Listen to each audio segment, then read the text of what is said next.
দর্শক, যারা খাটো জাতের বরবটি চাষ করতেছেন বা চাষ করার প্ল্যান করছেন তাদের জন্য এই ভিডিওটি একটি পরিপূর্ণ গাইডলাইন হতে পারে।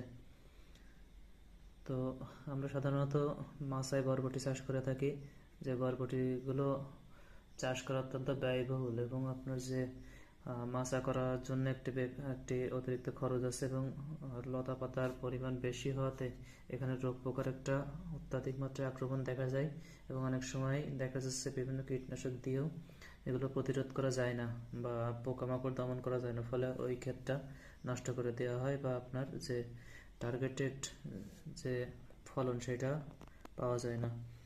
তো আমাদের স্ক্রিনে যে বরবটিটি দেখতে পাচ্ছেন, এটি হচ্ছে আপনার লস্কর সিড, অর্থাৎ ইন্ডিয়ান লস্কর সিডের ম্যাঙ্গো ব্র্যান্ড।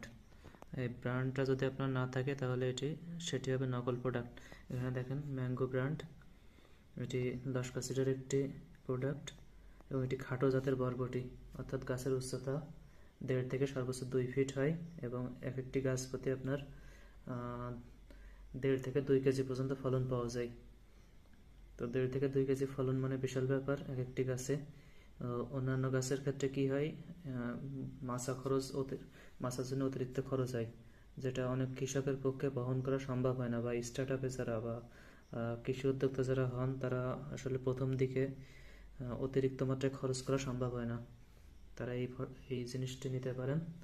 এবং এই যে বরবটিগুলো আপনার সম্পূর্ণ মাচাবিহীন এবং এখানে পাতার পরিমাণ খুবই কম হয়, যার ফলে আপনার বিভিন্ন পোকা এবং রোগের আক্রমণটা প্রায় 90% কমে যায় এবং খুবই অল্প কীটনাশক ব্যয়ে। যদি অন্যান্য ক্ষেত্রে বরবটির ক্ষেত্রে যদি 5 বা 10 দিন অন্তর যদি স্প্রে করতে হয়, এখানে প্রায় 12 থেকে 14 দিন অন্তর স্প্রে করলে হবে।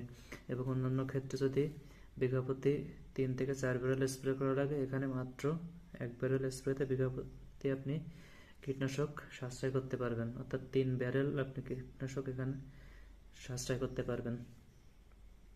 যার ফলে এই যে বরবটিগুলোর রোগ পোকার আক্রমণ খুবই কম হয় এবং সরাসরি সূর্যালোক আপনার গাছের পাতা এবং বরবটিতে পড়ার ফলে ভিতরে এবং বাইরে যে অনিষ্টকারী বিভিন্ন ধরনের পোকাগুলো থাকে সেগুলো অতিরিক্ত তাপমাত্রায় অনেক সময় মারা যায়, বা যে ডিমগুলো বা লার্ভাগুলো এগুলো ধ্বংস হয়, যার ফলে আপনি অতিরিক্ত মাত্রায় কীটনাশক প্রয়োগের কোনো প্রয়োজন পড়ে না।